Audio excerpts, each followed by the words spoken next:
And the Oscar goes to...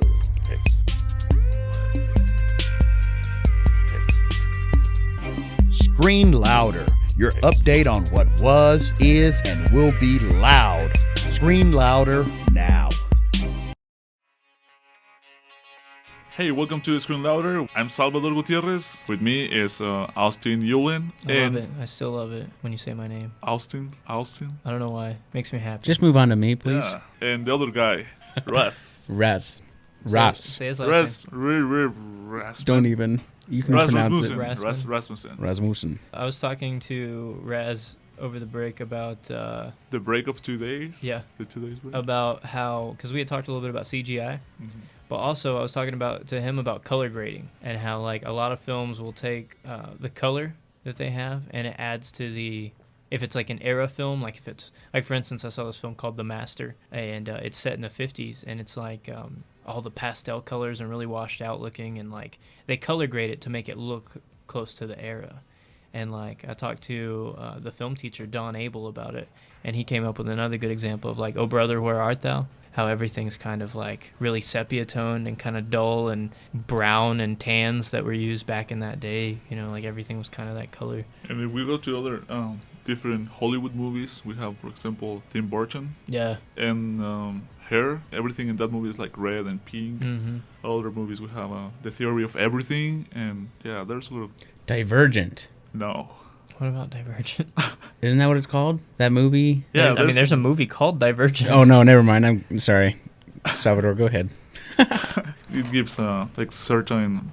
Make you feel connected with the movie. Yeah. It kind of builds an aura, like an ambiance around it. Like, it kind for of example, puts you in the mood. Have you seen Watchmen? Yeah. Like everything is like dark and it shadows. really contrasted, makes it look like a comic book. Yeah. Really like the style of the movie. Sin City, of course, Mm-hmm. is really thematic, but And, I think you Batman can do that. movies. I think you can take like coloration or like the way you shoot something and make it, and that really adds to the cinematography and it adds to the movie as a whole, the feeling that you get from it. Like sometimes it's just like sound. If you don't have the right music, you're not going to get the right emotion. You can have the same scene with different songs and it'll come out with different emotions, no matter what the dialogue is. A lot of stuff that Tim Burton's worked with, too. Yeah. The old Batmans, Yeah. definitely. He uses a color a lot. And the one that I was talking about that I mistaked for Divergent, which totally doesn't relate whatsoever. Chronicle. Chronicle is the one. I haven't seen that. Yeah, you have. Have I? Yes, it's the documented one Yes, from the you have. camera. It's all from the camera's point of view. A guy's videotaping everything. Oh, that's the one where they we were get the talking superpower. about. Yeah, Exactly, yeah, they yeah. get the superpowers. Everything's kind of dark. It looks like it's just going to be a rainy day for the entire movie. So, which adds to that point of view that we get throughout the entire time. I personally am not a big fan of that, but it does. You do have to look at it and think, somebody is taping this. You're not going to have professional photography from a guy with a handheld camera, What about like Easter eggs, like stuff that people put in movies that you may not notice that, like for instance, one that I was thinking about the other day, and just little trivia things, like in the movie Seven, Brad Pitt and Morgan Freeman, like it rains in every scene of that movie except for the very last one. Whenever they do the out in the desert. It's amazing the things that you can put together. Pixar, the king of Easter eggs for animated movies. Mm-hmm. Always love looking up the Easter eggs that you find in those. After they put out a new movie, you get toys and... What's your favorite one? Just pick one. We're actually talking about Pixar in the next podcast, but what just so there's no spoilers, what's the one Easter egg that you like from Pixar? And I'll give you mine. Oh, if you've got one picked out, you start. I need to think. I like the A113 Easter egg. It's old movies, but it's not only on Pixar movies; it's also in other movies. Well, yeah, but it's mostly the people that were in the Pixar company. Mm-hmm. They all attended the same film school, the same animation school. Yeah. And so they all went to the classroom that they all learned in was A113. So they they add that into like license plates and everywhere numbers and put it like it's all over Toy Story and we're gonna use the bunch of other 214 movies. for movies No, we're not. because we live there. We're absolutely not. I'm gonna use it 214 for a Okay. strip club or something like that. I have club? always enjoyed. I think there's something special about that pizza truck where we actually Pizza see it Planet? as a Pizza pizza Planet. truck in Toy Story, but then they bring it in tons of different Do you things. think Toy Story and stole snowmen? Pizza Planet from us here at Amarillo, or do you think that we stole Pizza Planet from them?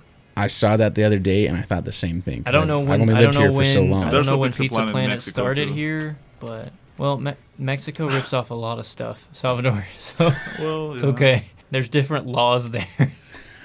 But we'll leave Pixar untouched until next But week. there's all kinds of little trivia things. Like, For example, the gas station in Toy Story, Dinoco, it's also on Cars. Yes. that's true. That's true. Yeah. Like I said, we're going to leave Pixar untouched until next week. Okay. Because I have a lot to say about that, and I don't want to start not just Easter eggs, but little things that directors put in there to make you think that give the movie more than just a plot, more than just something to look through, and it's more of a symbolic aspect. Like Austin's example, rain throughout the entire movie, and then sunshine at the end.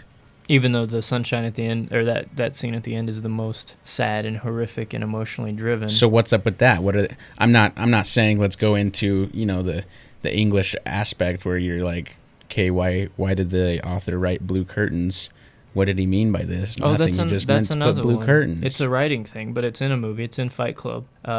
Chuck Palahniuk, the author, he puts the color cornflower blue in all of his novels somehow, and it's also in the movie. It made it into the movie whenever the narrator's at the meeting and he says he's wearing his cornflower bow tie. It must be Tuesday. Nice. Yeah. Nice. I like those little things. I'm looking at some others because I'm trying to think of others right offhand, but What you got from Mexico, Salvador? Nothing, but sometimes, yeah, movies give you clues of other movies. For example, on Superman, the last movie, That's a there's a Wayne Enterprise Yep. building, and also, what else? well, they're tying I in know things there's for one that. what about I Am Legend when we talked Oh about yeah, that there's movie a too. Batman versus Superman. There's a Batman versus Fire. Superman. Yep. Poster, Like right? what's it called? A billboard. Yeah, Wizard of Oz. That's huge. You look at that and you see Dorothy, right? Timmy little girl, and then she's got the three friends, right? The lion, the cowardly lion, right? If you watch the movie, he is in front everywhere they go. He's supposed to lack courage. You've got the Tin Man, who's not supposed to have a heart. He's the one that is always crying, and they said, don't cry now, you're going to rust up and we don't have your oil. He's supposed to not have a heart, so why would he cry? Okay, and then you've got the Scarecrow, who is not supposed to have a brain, and he thinks of every single plan that they carry out throughout the movie. That's funny. So then they're going to the wizard looking for these things, and they've already got them throughout the entire movie. I didn't think about that.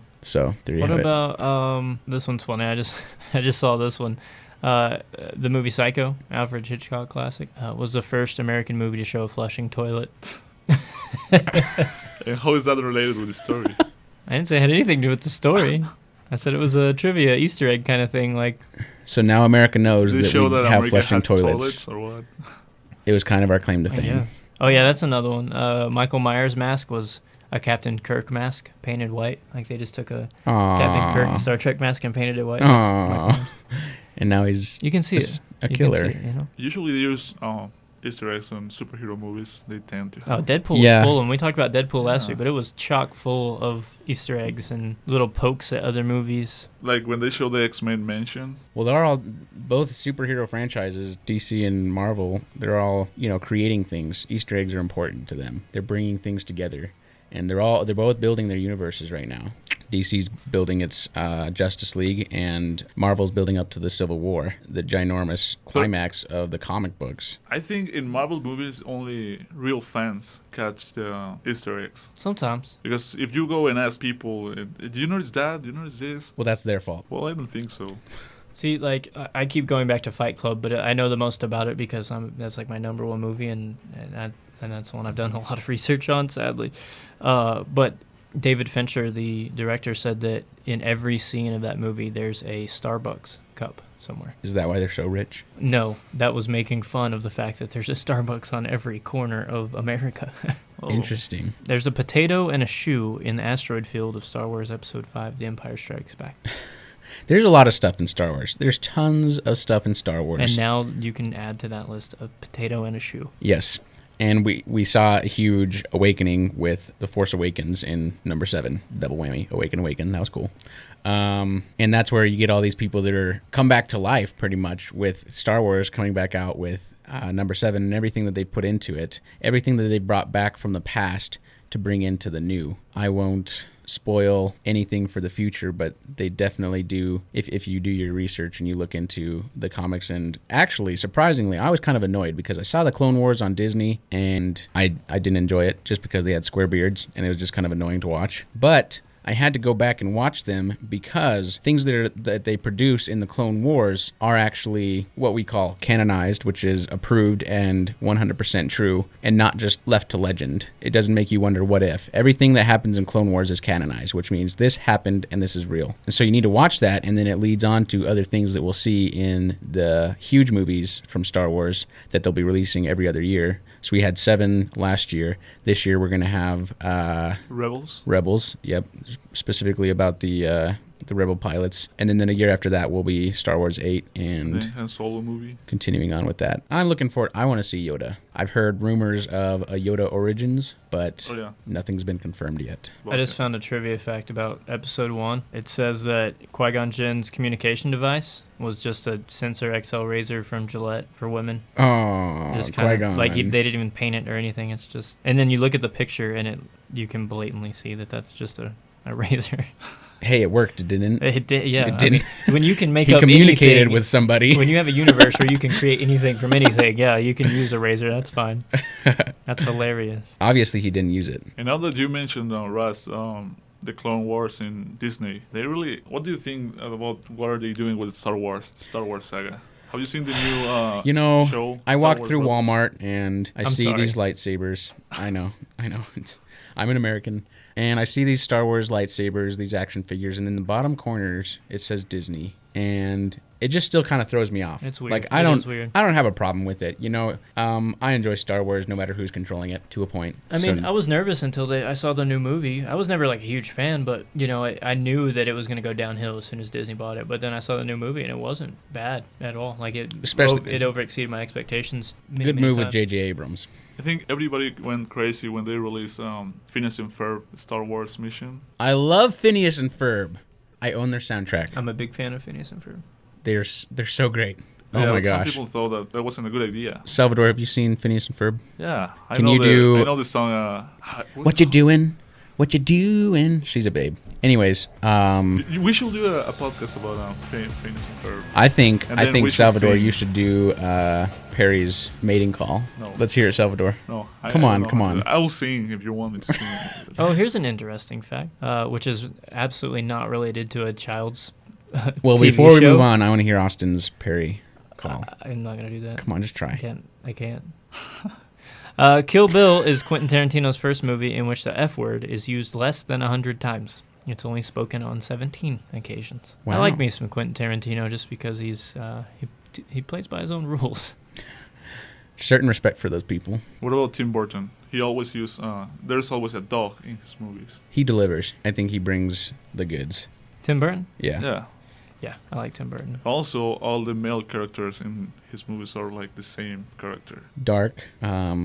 Big eyes, skinny. That's his style. I Right. mean, you can watch It any is his film style. that Tim Hair. Burton's done, and Tim Burton did it. Exactly. Actually, Tim Even Burton with- is working He on didn't direct Batman's. Nightmare Before Christmas? He didn't direct? Mm. Yeah, he just produced, right? Yeah, but he barely. He was more like set design and story design and stuff. Like, hey, here's a cool idea. You guys do this, and I'll just watch. Interesting. I did not know that. Tim Burton is working on a Disney movie. It's the one with the elephant with the big ears. Dumbo. Dumbo. Yeah. Are you serious? Yeah, he's directing it. That's already a dark movie. If Tim Darkest. Burton grabs a hold of that. Did you cry with that movie? Which No, one? I watched it when I was like 6. Which one? Dumbo? Oh, yeah. Dumbo was garbage. Do you guys know what it sounds like when you rub two pumpkins together? No. It sounds like the alien language from District 9. Because that's what Is that what they used? They rub some pumpkins together to make that noise. It's always fun to figure out how they actually do that. Like Jurassic Park. That's a big one originally for the whose roar? It was the Tyrannosaurus Rex's roar. They put together like a bear, a lion, a leopard, and a tiger, and they put together all these roars to create the Tyrannosaurus Rex's call. Okay, there's another topic I want to talk about. Method acting. Like the people who get into their roles so deep that like Jared Leto We all know who Jared you're Leto's thinking of. good. and Heath Ledger. Suicide Squad. Heath Ledger. Johnny Depp's another one though. Like Johnny Depp, like when he does the Pirates movies, He goes all over the place. he doesn't get out of character. He doesn't not do that voice until the movie's over, and even then, it takes him a while to get out. Will What about Smith. Tim Burton's ex-wife? I don't know. Her Helena name. Bonham Carter. Yeah, she also did it. But I just read that another kind of trivia note with Heath Ledger. I mean, I think we can all kind of assume, and this is just my opinion. I'm not speaking for everybody, but I feel like we can all kind of assume that that role kind of hit him in a way that might have attributed to what happened afterwards. I don't know. Would definitely when you go say down is that a dark of a path that hard, it can kind of affect you, I think, on the long term. But factor. he actually, I just read that he actually directed those videos that the character sends to the media in the film, like those little clip videos that he sent in. Like he directed those. Like he was the one that for did the ransom camera. notes and Yeah. everything. Yeah. So he was in full. I mean, he was in full character. They even said that Michael Caine, the first day that he shot with Heath Ledger, which was like the party scene, where Heath Ledger crashes Bruce Wayne's party. Michael Caine forgot all of his lines because he was so shocked at Heath Ledger's transformation. And Michael Caine is Alfred for you guys who don't know, and that's and a actually phenomenal saying actor that's saying a lot for on stage and screen. Michael Caine to forget his lines. Well, cool. We'll talk more about this in another podcast, but right now we have to go. Time's out.